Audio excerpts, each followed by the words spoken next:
Recession, സാമ്പത്തിക മാന്ദ്യം, economy തകരുന്നു.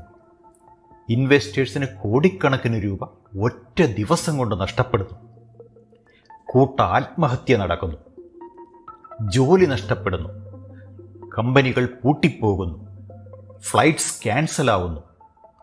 ലോകം കരയുന്നു. നമുക്കൊക്കെ വായിച്ചും കേട്ടും കണ്ടും അനുഭവിച്ചും അറിയാവുന്ന കാര്യം. ഇത് ഒന്ന് വിഷ്വലൈസ് ചെയ്യൂ. വീശിയടിക്കുന്ന, ദിവസങ്ങൾ നീണ്ടു നിൽക്കുന്ന ഒരു കൊടും കാറ്റ്. കാറ്റാടി യന്ത്രപ്പാടം നടത്തുന്ന നിങ്ങൾ ചിരിക്കുമോ കരയുമോ? ചിരിക്കും. കാരണം ഇത് വല്ലപ്പോഴും കിട്ടുന്ന ഒരവസരമാണ്, അല്ലേ? പൈസ സമ്പാദിക്കാൻ. ഇത് മറ്റൊരു ലോകമാണ്. സാമ്പത്തിക കൊടുങ്കാറ്റിനെ അഭിമുഖീകരിക്കുമ്പോൾ ഇന്റലിജന്റായ ആളുകൾ ഭയപ്പെടുന്നില്ല, മാളത്തിൽ ഒളിക്കുന്നില്ല, തിരിച്ചോടുന്നില്ല, മാറി നിൽക്കുന്നില്ല, പിന്മാറുന്നില്ല. അവർ തയ്യാറെടുക്കുന്നു. തങ്ങളുടെ ഏറ്റവും ശക്തമായ ആയുധം പുറത്തെടുക്കുന്നു: പണം. അതിൻ്റെ യഥാർത്ഥ ശക്തി മുറുകെ പിടിക്കുന്നു. മറ്റുള്ളവർ ചങ്കിടിപ്പോടെ മേലോട്ട് നോക്കുമ്പോൾ വിവേകശാലികൾ അവരുടെ ഭാവിക്ക് വേണ്ട റിസോഴ്സസ് ശേഖരിക്കുന്നു, ക്ഷമയോടെ കാത്തിരിക്കുന്നു. അനിശ്ചിതത്വത്തിൽ നിന്ന് പലായനം ചെയ്യുന്നതിനെക്കുറിച്ചല്ല, ആസന്നമായ അവസരത്തെ എംബ്രേസ് ചെയ്യുന്നതിനെക്കുറിച്ചാണ് അവർ സ്വപ്നം കാണുന്നത്. തയ്യാറായി ജാഗ്രതയോടെ പോക്കറ്റുകൾ നിറച്ചുകൊണ്ട് അവർ ആ കൊടുങ്കാറ്റ്, കാറ്റാടി യന്ത്രം ചലിപ്പിക്കാനായി വരുന്ന സുവർണ നിമിഷത്തിനായി കാത്തിരിക്കുന്നു. വിൽക്കാനല്ല, വാങ്ങാൻ. ഇതാണ് തന്ത്രപരമായ കാത്തിരിപ്പ്. അവിടെ ക്ഷമയുള്ളവർ അഭിവൃദ്ധി നേടുന്നു. എന്നാൽ തയ്യാറായിരുന്നവർ ചരിത്രം സൃഷ്ടിക്കുന്നു. എനിക്കറിയാം, പലർക്കും ഒന്നും മനസ്സിലായില്ല. ഒരു കൊച്ചു കഥ പറയാം, അല്ല, സംഭവം പറയാം. 2008-2009 അമേരിക്ക ബാങ്ക് തകർച്ച വരുത്തിയ വലിയ ഒരു സാമ്പത്തിക പ്രതിസന്ധി നേരിട്ടു. ദുബായ് അടക്കം പലയിടത്തും അതിൻ്റെ എഫക്റ്റ് പിന്നീട് വളരെ വലുതായിരുന്നു. US മാർക്കറ്റ് സ്റ്റോക്ക് തകരുന്നതിൻ്റെ സൂചനകൾ വിവരമുള്ളവർ നേരത്തെ മനസ്സിലാക്കിയിരുന്നു. നമ്മളെപ്പോലെ കണ്ണുകൊണ്ട് കണ്ടാൽ മാത്രം വിശ്വസിക്കുന്ന പാവങ്ങളല്ലാത്തവർ. അന്ന് ഞാൻ ദുബൈയിൽ ഒരു ട്രെയിനിങ് അറ്റൻഡ് ചെയ്യുകയാണ്. ഞാൻ ഓർഗനൈസിംഗ് ഗ്രൂപ്പിൻ്റെ ഭാഗമായിരുന്നതിനാൽ ഞങ്ങൾ ഈ ട്രെയിനേഴ്സിൻ്റെ ഒപ്പം ഇരുന്ന് കുശലം പറയുക സ്വാഭാവികം.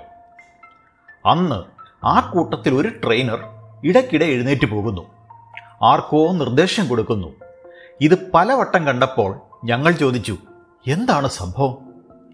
അദ്ദേഹം വളരെ എക്സൈറ്റഡായി പറഞ്ഞു, അറിഞ്ഞില്ലേ, US സ്റ്റോക്ക് മാർക്കറ്റ് ക്രാഷായി. ഞാൻ എൻ്റെ 12 വയസ്സുള്ള മകനോട് ചില സ്റ്റോക്സ് വാങ്ങിക്കൂട്ടാൻ പറയുകയായിരുന്നു. അവൻ വെൽ ട്രെയിൻഡ് ആണ്. ഞാൻ ഒന്ന് ഓവർസീ ചെയ്താൽ മതി. അപ്പോൾ ഫണ്ട്? കഴിഞ്ഞ 6 മാസമായി ഞങ്ങൾ റിസർവ് കൂട്ടിക്കൊണ്ടിരിക്കുകയായിരുന്നു. ഇത് വരുന്നതിൻ്റെ സൂചന കിട്ടിയ സമയം മുതൽ. This is harvest time for us. ഇത് വല്ലപ്പോഴും കിട്ടുന്ന വിളവെടുപ്പിൻ്റെ കാലമാണ്. അതെ, വല്ലപ്പോഴും. ചിലപ്പോൾ 5 വർഷത്തിലൊരിക്കൽ, ചിലപ്പോൾ 10, ചിലപ്പോൾ 15. പക്ഷേ ഈ വിളവെടുപ്പ് അറിയുന്നവൻ അടുത്ത 50 വർഷത്തേക്ക് വേണ്ടത് ഈ ഒറ്റ കൊടുങ്കാറ്റിലുണ്ടാക്കും. അവർ അവരുടെ കാറ്റാടി യന്ത്രം റെഡിയാക്കി കാത്തിരിക്കുകയായിരുന്നു. നമ്മളെല്ലാം കേട്ടിട്ടുണ്ട്, ടൈം ഈസ് മണി. സമയം കൊടുത്തു ശമ്പളം വാങ്ങുന്ന എംപ്ലോയി കാറ്റഗറിക്ക് അത് ശരിയാണ്. 8 മണിക്കൂർ ജോലി, 8 മണിക്കൂറിൻ്റെ ശമ്പളം. 10 മണിക്കൂർ ജോലി, 2 മണിക്കൂർ ഓവർ ടൈം. ഇൻവെസ്റ്റേഴ്സിന് ഫോർമുല മറ്റൊന്നാണ്. Timing is money. വാവ്! സുഹൃത്തേ, മഴ പെയ്യുമ്പോഴേ ആലിപ്പഴം പറക്കാൻ സാധിക്കൂ. മഴയിൽ ഇറങ്ങണം. കാറ്റുള്ളപ്പോൾ പാറ്റണം. ചെയ്യേണ്ട കാര്യങ്ങൾ അവസരം കിട്ടുമ്പോൾ തന്നെ ചെയ്യണം. വരാൻ സാധ്യതയുള്ള ഒരു സാമ്പത്തിക കൊടുങ്കാറ്റിനെ ഫേസ് ചെയ്യുമ്പോൾ നമുക്ക് ഒരു തകർച്ച ഉണ്ടാകാതിരിക്കാൻ എന്ത് ചെയ്യണം? തകർച്ച നമുക്ക് വളരാനുള്ള വളമാക്കാൻ എന്ത് ചെയ്യണം എന്നാണ് ഈ വീഡിയോ കാണിക്കുന്നത്. താങ്കൾ ആദ്യമായാണ് ഈ ചാനൽ കാണുന്നതെങ്കിൽ അറിയുക, 100-ലധികം വളരെ യുണീക്കായ വീഡിയോ നമ്മൾ അപ്ലോഡ് ചെയ്തിട്ടുണ്ട്. മോട്ടിവേഷണൽ സ്റ്റോറി മുതൽ മണി മാനേജ്മെന്റ് വരെയുള്ള ഒരു വെർസറ്റൈൽ എഡ്യൂക്കേഷണൽ ചാനലാണ് ഗുരുവും ഞാനും. ദയവായി മടിക്കാതെ, മറക്കാതെ ലൈക്ക് ചെയ്യുക, സബ്സ്ക്രൈബ് ചെയ്യുക, കമൻറ്റ് ചെയ്യുക, ഷെയർ ചെയ്യുക. ഒരു റിസഷൻ വരുമ്പോൾ സാമ്പത്തിക വെല്ലുവിളി നേരിടുന്നത് ഈസിയല്ല, അറിയാം. എന്നാൽ കൊടുങ്കാറ്റിനെ നേരിടാൻ മാത്രമല്ല, അതിലൂടെ അസാധ്യ അഭിവൃദ്ധി ഉണ്ടാക്കാനും നമ്മെ സഹായിക്കുന്ന തന്ത്രങ്ങളുണ്ട്, അറിയാമോ? ഇത് റാൻഡം ഓർഡറിലാണ് പറയുന്നത്. അതിനാൽ വീഡിയോ മുഴുവൻ കാണുക, മനസ്സിലാക്കുക, വളരാൻ റെഡിയാവുക. Prepare yourself for the shock. പൈസ കൈവിട്ട് കളിക്കരുത്. ചെലവുകൾ വെട്ടിക്കുറയ്ക്കുക. പുതിയ കാർ, പുതിയ വീട്, പുതിയ TV, അടുത്ത ഹോളിഡേ ഒക്കെ കുറച്ച് നാളത്തേക്ക് വേണ്ട എന്ന് വെച്ച് നോക്കൂ. ഉണ്ടാക്കിയ കാഷ് കയ്യിലിരിക്കട്ടെ. 10 ഇരട്ടിയാക്കിക്കഴിഞ്ഞ് ഇതൊക്കെ ചെയ്യാമല്ലോ. സിംപ്ലി പറഞ്ഞാൽ, ആഗ്രഹങ്ങളിലല്ല ആവശ്യങ്ങളിൽ ശ്രദ്ധ കേന്ദ്രീകരിക്കണം. ചെലവ് കുറഞ്ഞ ബദലുകളിലേക്ക് മാറണം. ഡിസ്കൗണ്ട് ചോദിച്ചു വാങ്ങണം. എനിക്ക് വളരെ ഇഷ്ടപ്പെട്ട ഒരു ഫ്രേസ് ഇതാണ്: if money is not first in your head, it will not stick to your hands. If it doesn't stick to your hands, then money and the people with money will not stick with you. Wow! പരമമായ സത്യം. മുമ്പൊരിക്കൽ കേട്ടത് എത്ര സത്യം. Money is relative. The more money you have, the more relatives you will have. പണമില്ലാത്തവൻ dash dash dash dash പൂരിപ്പിക്കുക. മാന്ദ്യത്തിൻ്റെ കാലത്ത് കടം കൂട്ടരുത്, കുറയ്ക്കുക, അല്ലെങ്കിൽ ഇല്ലാതാക്കുക. ഫിനാൻഷ്യൽ ഇൻസ്റ്റെബിലിറ്റി, ജോബ് ലോസ് അല്ലെങ്കിൽ പണപ്പെരുപ്പം മൂലമുണ്ടാകുന്ന വിലവർധന ഇവ നേരിടേണ്ടി വരുമ്പോൾ വലിയ കടം കിടക്കുന്നുണ്ടെങ്കിൽ അത് കയ്യിലൊതുങ്ങാതെ വരും. അതിനാൽ കടം കുറയ്ക്കുക. ഇതൊന്നും ഞാൻ പറയാതെ ബുദ്ധിയുള്ള താങ്കൾക്കറിയാം. പറഞ്ഞു എന്നേ ഉള്ളൂ. ഉയർന്ന പലിശയുള്ള കടം കുറയ്ക്കുക. സാധ്യമെങ്കിൽ പലിശ നിരക്ക് കുറയ്ക്കുന്നതിന് വായ്പകൾ ഏകീകരിക്കുക അല്ലെങ്കിൽ റീഫിനാൻസ് ചെയ്യുക. കടങ്ങൾ സ്മാർട്ടായി തിരിച്ചടയ്ക്കുന്നതിന് മുൻഗണന നൽകുക. ഏറ്റവും ലളിതമായ വഴി മന്ത്ലി EMI അടച്ച് അടുത്ത EMI ഡേറ്റിനുള്ളിൽ കയ്യിൽ വരുന്ന എക്സ്ട്രാ കാഷ് എത്ര ചെറുതായാലും കൊണ്ടുപോയി പ്രിൻസിപ്പൽ എമൗണ്ട് കുറയ്ക്കാൻ അടയ്ക്കുക. ലോൺ വേഗം തീരും. ഒരു എമർജൻസി ഫണ്ട് ഉണ്ടാക്കുക. ഓൾറെഡി ഒന്നുണ്ടെങ്കിൽ അതിനെ കുറച്ചുകൂടി സ്ട്രോങ് ആക്കി വയ്ക്കുക. റിസഷൻ എത്ര നാളുണ്ടാവുമെന്ന് നമുക്ക് പറയാൻ പറ്റില്ലല്ലോ. ഒരു കൊറോണ നമ്മുടെ 1 കൊല്ലം നശിപ്പിച്ചില്ലേ? 2007 അമേരിക്കൻ റിസഷൻ 2 വർഷത്തോളം നിന്നു.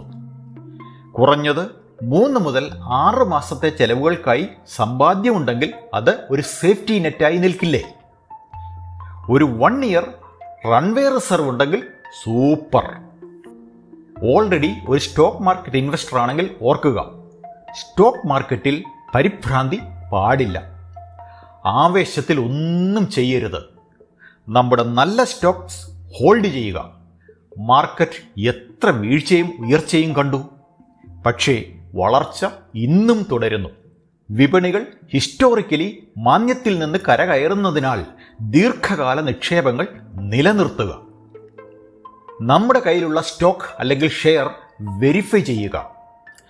ഏത് പ്രതിസന്ധിയിലും മനുഷ്യർക്ക് വേണ്ട എന്ന് പറയാനാവാത്ത സ്ഥിരതയുള്ള മേഖലകളിൽ, ഉദാഹരണം super market goods, fast moving consumer goods, FMCG എന്ന് പറയും, അതേപോലെ ഫാർമസ്യൂട്ടിക്കൽ കമ്പനികൾ തുടങ്ങിയവയിൽ നമുക്ക് ഇൻവെസ്റ്റ്മെന്റ് ഉണ്ടെന്ന് ഉറപ്പിക്കുക.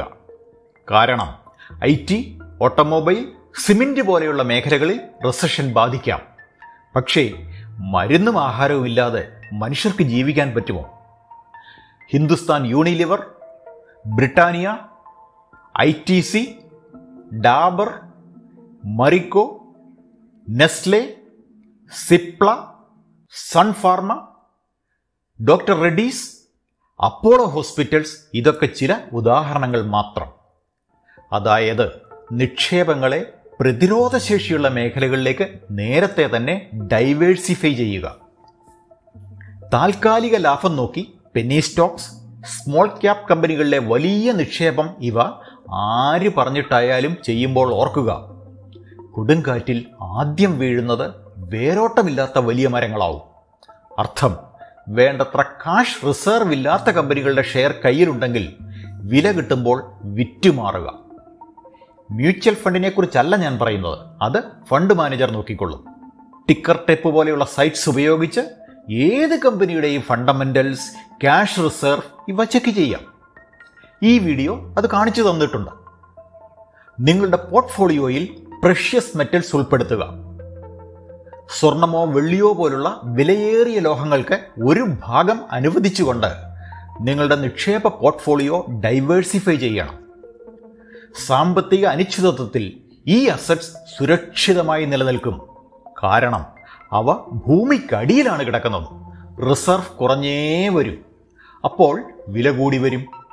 നേരെ വണ്ടിയെടുത്ത് ഇപ്പോൾ തന്നെ സ്വർണ്ണക്കടയിലേക്ക് വെച്ച് പിടിക്കരുത്. ഗുരുവിഞ്ഞാനും ചേട്ടൻ പറഞ്ഞു സ്വർണം വെള്ളി വാങ്ങണമെന്ന്. ഞാൻ പറഞ്ഞില്ല വാങ്ങാൻ, നിക്ഷേപിക്കാനാണ് പറഞ്ഞത്. കയ്യിലുള്ള 100 രൂപ പോലും സ്വർണത്തിലും വെള്ളിയിലും നിക്ഷേപിക്കാൻ ഇപ്പോൾ ധാരാളം ETF ഉണ്ട്. 72 രൂപയ്ക്ക് ഒരു നിപ്പോൺ ഇന്ത്യ സിൽവർ ETF കിട്ടും. 53 രൂപ കൊടുത്താൽ ഒരു SBI ഗോൾഡ് ETF ഇന്ന് കിട്ടും. ഇല്ലാത്ത കാശ് കടം വാങ്ങി മോളുടെ കല്യാണത്തിന് വേണ്ടിയാണെങ്കിൽ പോലും ഇന്നത്തെ കാലത്ത് സ്വർണം വാങ്ങി കള്ളൻ കാണുന്നിടത്ത് വയ്ക്കേണ്ട. അമ്മയുടെ ജിമിക്കി കമ്മൽ അടിച്ചുകൊണ്ടുപോയ കള്ളനെപ്പറ്റി അനിൽ പനച്ചൂരാൻ പാടിയ പോലെ നിരാശ തീർക്കാൻ അപ്പൻ്റെ ബ്രാൻഡിക്കുപ്പി തീർത്താൽ പോയ സ്വർണം തിരികെ കിട്ടില്ലല്ലോ. ETF സേഫാണ്, അപ്പൻ അടിച്ചുകൊണ്ടുപോകില്ല. ഗിഗ് എക്കോണമിയിൽ ഒരു മാസ്റ്റർ ആവുക.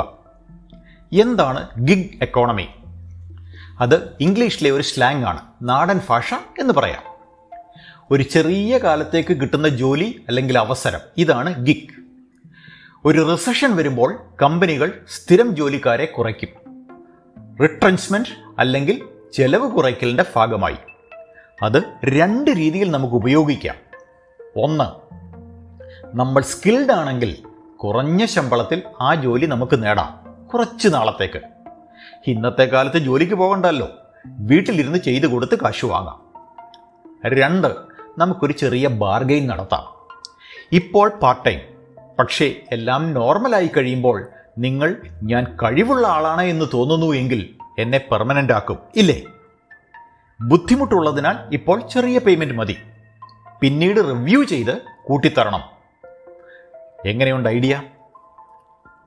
ഇത്തരം ഗിഗ് വരുമാന സ്ട്രീമുകൾ സൃഷ്ടിക്കുന്നതിന് നമ്മുടെ കഴിവുകൾ ഇപ്പോഴേ എക്സ്പ്ലോർ ചെയ്ത് തുടങ്ങണം. ആവശ്യം വരുമ്പോഴല്ല അന്വേഷിക്കേണ്ടത്. Start something when you don't need it എന്നല്ലേ ഈ വീഡിയോ പറഞ്ഞത്. സാമ്പത്തിക മാന്ദ്യ സമയത്ത് ഒന്നിലധികം വരുമാന സ്രോതസ്സുകൾ നമുക്ക് സ്റ്റെബിലിറ്റി നൽകും, ശരിയല്ലേ? Fiverr, Upwork, freelancer, Guru, Toptal, people per hour, SEO ക്ലക്സ്, ട്രൂ ലാൻസർ, കമപ്പ് തുടങ്ങിയ ഓൺലൈൻ പ്ലാറ്റ്ഫോമുകളിലൂടെ ഫ്രീലാൻസിംഗ്, പാർട്ട് ടൈം ജോലി അല്ലെങ്കിൽ ഹോബികൾ സൈഡ് ബിസിനസ്സുകളാക്കി മാറ്റുന്നത് ഇപ്പോഴേ പരിഗണിക്കുക. പ്രൊഫൈലുകൾ ഉണ്ടാക്കി സാന്നിധ്യം ഉറപ്പിക്കുക. എനിക്കൊന്നും അറിയില്ലേ എന്ന് ഇനിയും പറയുന്നവനെ നാട്ടുകാരും വീട്ടുകാരും പമ്പര വിഡ്ഢി എന്നേ ഞങ്ങളുടെ നാട്ടിൽ വിളിക്കാറുള്ളൂ. Skill enhancement. Skills are recession proof. ഇതല്ലേ സമയം. നിങ്ങളുടെ കഴിവുകൾ കൂട്ടാൻ, സ്കിൽസ് കൂട്ടാൻ ഇപ്പോൾ തുടങ്ങണം. മാർക്കറ്റിന് വേണ്ടത് മാർക്കറ്റബിലിറ്റിയാണ്, നമ്മളെയല്ല. കഴിവുള്ളവർക്ക് അവസരം കിട്ടും. ഹെൽത്ത് കെയർ, ടെക്നോളജി അല്ലെങ്കിൽ എസൻഷ്യൽ സർവീസ് പോലുള്ള സാമ്പത്തിക മാന്ദ്യത്തിലും ആവശ്യക്കാരുള്ള മേഖലകൾക്ക് പ്രയോറിറ്റി കൊടുത്താൽ, പഠിച്ചാൽ വളരെ നല്ലത്. Prepare yourself for the big boom. Recession ഒരു സൂപ്പർ അവസരമാണ്. പൈസ ഉണ്ടാക്കാൻ മാത്രമല്ല, കാലത്തിന് പറ്റിയ ബിസിനസ് തുടങ്ങാൻ. ഉദാഹരണം, കോവിഡ് കാലത്ത് ചൈനയിൽ നിന്നും മാസ്ക് ഇറക്കി കോടികൾ ഉണ്ടാക്കിയ ഒരാൾ കൊച്ചിയിലുണ്ടെന്ന് കേട്ടിട്ടുണ്ട്. അതേപോലെ പൂട്ടിപ്പോകാൻ തുടങ്ങുന്ന ബിസിനസ്, വിൽക്കാൻ നിർബന്ധിതരാകുന്ന പ്രോപ്പർട്ടീസൊക്കെ കുറഞ്ഞ വിലയിൽ വാങ്ങാൻ ഇതാണ് സമയം. വിപണിയിലെ ഗ്യാപ്പ് കണ്ടെത്തി ചെലവ് കുറഞ്ഞ പരിഹാരങ്ങൾ നൽകുന്ന അവസരങ്ങൾ പണം കൊയ്യും. ഇതറിയാൻ ഒരഡ്വൈസർക്കും കാശ് കൊടുക്കേണ്ട. മാന്ദ്യം വരുമ്പോൾ നമുക്ക് പൊള്ളാതെ നോക്കാൻ വേണ്ടത് കുറച്ചൊക്കെ മനസ്സിലായില്ലേ? ഇനി ഒരൊറ്റ മാന്ദ്യം കൊണ്ട് ഇന്നോളമുണ്ടായ എല്ലാ വീഴ്ചയും തീർത്ത് തെറ്റ് തിരുത്താൻ എന്ത് ചെയ്യണം എന്ന് നോക്കാം. ഒരൊറ്റ കാര്യം മാത്രം: സ്ട്രാറ്റജിക് നിക്ഷേപങ്ങൾക്കായി ക്യാഷ് റിസർവ് ഉണ്ടാക്കുക. വിപണിയിലെ മാന്ദ്യം മുതലാക്കാൻ ലിക്വിഡ് ക്യാഷ് ഫണ്ട് കയ്യിലുണ്ടാവണം. കയ്യിൽ പണമുണ്ടെങ്കിൽ വിപണികൾ തകരുമ്പോൾ വില താഴുന്ന നല്ല ഓഹരികളിലോ റിയൽ എസ്റ്റേറ്റിലോ നിക്ഷേപിക്കാൻ സാധിക്കും. അതിനാൽ ഒരു മാന്ദ്യത്തിൻ്റെ സൂചന കാണുമ്പോൾ ലിക്വിഡ് ക്യാഷ് റിസർവ് കൂട്ടിത്തുടങ്ങണം. ചെറിയ പലിശ കിട്ടുന്ന FD, ഒരു വരുമാനവും ഇല്ലാത്ത ചെറിയ പ്രോപ്പർട്ടിയൊക്കെ ഒഴിവാക്കി ക്യാഷ് റെഡിയാക്കി കയ്യിൽ വയ്ക്കുക. അതിനായി അനാവശ്യ ഫാൻസി ചെലവ് കുറച്ച് സമ്പാദിച്ചു തുടങ്ങുക. നമ്മുടെ നല്ല സമയം വരുന്നുണ്ട് എന്ന് വിശ്വസിച്ച് സേവ് ചെയ്ത് തുടങ്ങുക. നമ്മുടെ സാമ്പത്തിക ഭാവി നമ്മുടെ കയ്യിലാണ്. Be smart with your money. ഒരു ഫൈനൽ വേർഡ്: ഓരോ സാമ്പത്തിക സാഹചര്യവും യുണീക്കാണ്. ഒരാൾക്ക് വിജയിക്കുന്ന കാര്യങ്ങൾ മറ്റൊരാൾക്ക് പ്രവർത്തിക്കണമെന്നില്ല. നിങ്ങളുടെ സ്പെസിഫിക് സാഹചര്യങ്ങളെയും ഗോൾസ് അല്ലെങ്കിൽ ലക്ഷ്യങ്ങളെയും അടിസ്ഥാനമാക്കി വ്യക്തിഗത മാർഗനിർദ്ദേശം നൽകാൻ കഴിയുന്ന സാമ്പത്തിക ഉപദേഷ്ടാക്കളുമായോ പ്രൊഫഷണലുകളുമായോ വേണമെങ്കിൽ കൂടിയാലോചിക്കുക. ഞാൻ ഇത് പറയാൻ കാരണം എനിക്ക് പറ്റിയ ഒരു വലിയ തെറ്റാണ്. എല്ലാ അറിവും അനുഗ്രഹവും പറഞ്ഞു തരാൻ കഴിവുള്ള ആളും ഒപ്പമുണ്ടെങ്കിലും നമുക്ക് തെറ്റുപറ്റാം.